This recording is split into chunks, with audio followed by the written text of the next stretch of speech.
Assalamualaikum warahmatullahi wabarakatuh. Perkenalkan, saya Supandi dari kelas A8 akan menyampaikan tugas dari mata kuliah metodologi penelitian yang diampu oleh Bapak Heru Prayoga MPD. Tugas yang dibebankan kepada saya sebagai mahasiswa yaitu mereview teknik pengumpulan data, yang mana tugas itu harus yang divideokan untuk dimasukkan ke YouTube. Untuk itu nanti akan kami di sini, karena kami maaf sebelumnya kami atas keterbatasan kami. Untuk itu nanti akan kami sampaikan aja garis-garis besar saja tentang teknik pengumpulan data. Teknik pengumpulan data secara garis besar yaitu data kuantitatif adalah metode yang digunakan peneliti untuk menghimpun data, informasi, atau fakta yang dapat diukur. Data yang dikumpulkan umumnya berupa angka. Selain itu, teknik yang digunakan tergantung dari metodologi penelitian dan latar belakang masalah yang diteliti. Itulah mengapa pengumpulan data kuantitatif di suatu penelitian dengan penelitian lainnya bisa saja berbeda. Dalam penelitian kuantitatif, data diperoleh melalui sebuah proses pengukuran atas atribut-atribut atau variabel yang menjadi perhatian. Atribut-atribut itu ada dua. Atribut-atribut yang melekat pada manusia itu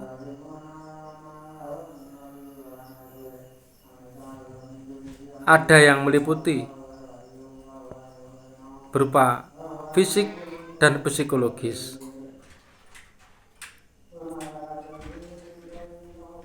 Atribut psikologis dapat dibedakan dalam dua golongan, yaitu kognitif dan non-kognitif. Secara garis besarnya seperti itu. Contoh atribut-atribut fisik misalnya tinggi badan, berat badan, golongan darah, dan lain sebagainya. Sedangkan atribut psikologis meliputi karakteristik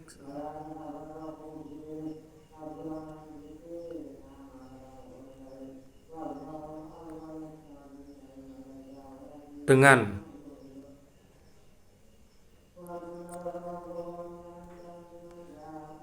pada maksudnya karakteristik suatu atribut dapat dipresentasikan dalam sebuah angka dengan menggunakan aturan tertentu. Pelaksanakan pengukuran memerlukan suatu instrumen yang digunakan sebagai alat pengukur sering disebut dengan skala atau scale. Dengan kata lain, pengukuran dan penyekalaan adalah dua istilah yang serupa maknanya. Sedangkan dalam pengukuran itu ada istilah yang namanya angket, tes, dan skala. Secara garis besar lagi, yang pertama tes dan pengembangannya. Menurut Jemari Mardapi 2012 108 mengemukakan tes merupakan salah satu bentuk instrumen yang digunakan untuk melakukan pengukuran. Tes terdiri atas sejumlah pertanyaan yang memiliki jawaban benar atau salah, atau semua benar atau sebagian benar. Tujuan melakukan tes adalah untuk mengetahui pencapaian belajar atau kompetensi yang telah dicapai peserta didik untuk bidang tertentu. Terus garis besarnya. Nah, kemudian kita lanjutkan pada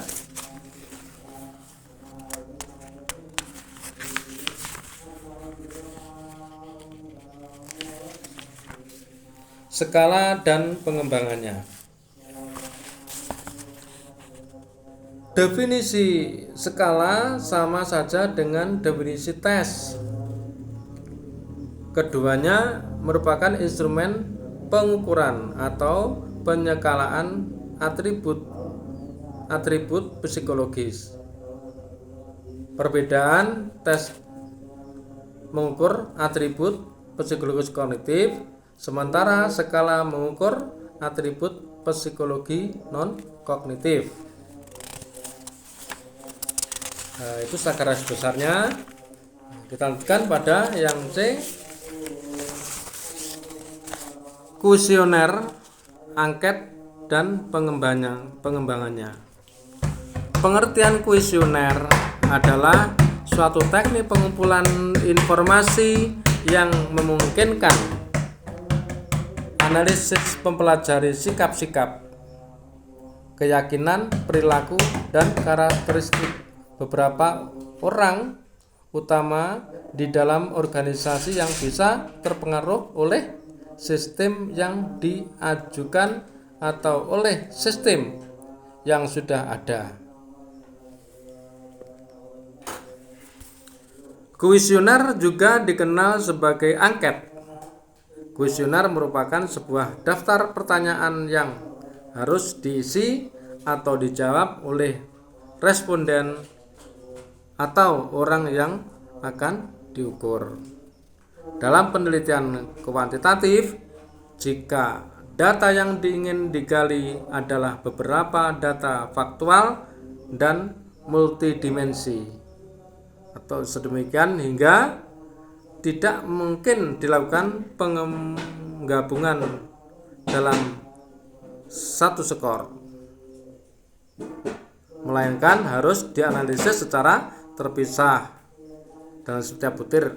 Maka instrumen yang diperlukan disebut dengan angket atau kuesioner.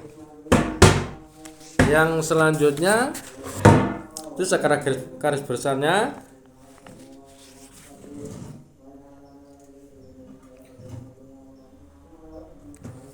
sedangkan tujuan pokok dari penyusunan kuesioner adalah untuk memperoleh informasi yang relevan dengan tujuan penelitian. Yang kedua, memperoleh informasi yang tingkat keabsahannya dan keandalannya atau validitas dan rehabilitas semaksimal atau setinggi mungkin. Selanjutnya, populasi, ukuran, dan teknik pengolahan sampel.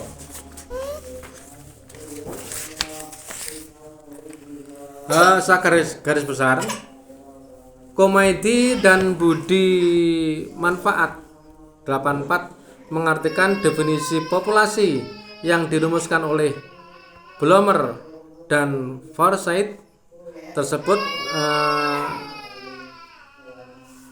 Maksudnya totalitas objek atau individu tempat pengacuan atau referensi dibuat berdasarkan pengalaman yang dijumpai dalam sampel. Yang kedua, ukuran sampel. Dengan secara garis besar, sampel adalah bagian dari populasi. Dalam sampel harus tergambarkan karakteristik populasi. Yang ketiga, teknik pengambilan sampel. Secara umum atau secara garis besar, teknik pengambilan sampel terdapat ada dua macam, yaitu pengambilan sampel secara acak atau random sampling dan atau probability sampling. dan pengambilan sampel yang tidak acak, yakni sampel yang dipilih atas dasar pertimbangan-pertimbangan tertentu.